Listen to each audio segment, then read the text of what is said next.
ஒகாலத்தில் இவுஹுத்திஹி குஸ்ஸீஹி ஃபபஸ்ரத். அந்த பொம்பளை என்ன செஞ்சாங்க, அந்த அவங்களுடைய ராத்தா அதை பார்த்துக்கிட்டு அப்படியே போகிறாங்க. போனால் அந்த நைல் நதி இருந்து சில வாய்க்கால்கள் அங்கங்கே, இப்போ பெரிய நதி இருக்கும், அதுலேருந்து வாய்க்கால் தோண்டு விடுவாங்கல்ல, இந்த பக்கம் போகிறதுக்கு இந்த ஊர் போகிறதுக்கு, அந்த ஊர் வாய்க்கால்களாக அதை மாதிரி சில வாய்க்கால்கள் அங்கங்கே போகுது. அதில் ஒரு வாய்க்கால் வழியாக அப்படி போகுது.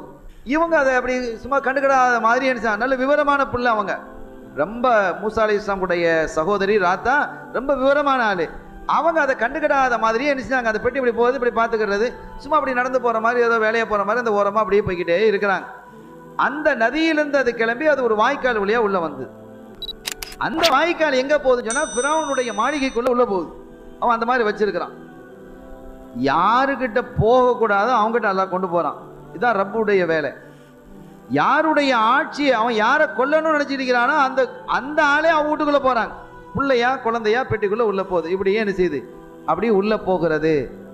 இவர்களுக்கு ரொம்ப பயம் வந்துச்சு. அண்ணா அலில்லாஹி, போனாலும் போது இதுக்குள்ளே போகுதே அப்படின்னு அவங்க ரொம்ப ஒரு ஹவுஃபும் கவலையும் வந்தது. கடைசியில் அங்கே போன போது அங்கே இருக்கக்கூடிய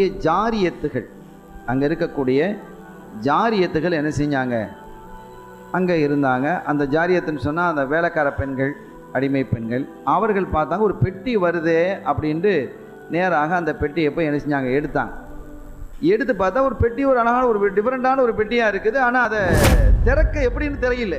அதுக்குன்னு சில சிஸ்டம் வச்சுருந்தாங்க. மூசா அலைஹிஸ்ஸலாம் அவர்களுக்கு அல்லாஹ் தஆலா இல்ஹாமின் மூலமாக அறிவித்தோம் என்று குறிப்பிடுகிறான்.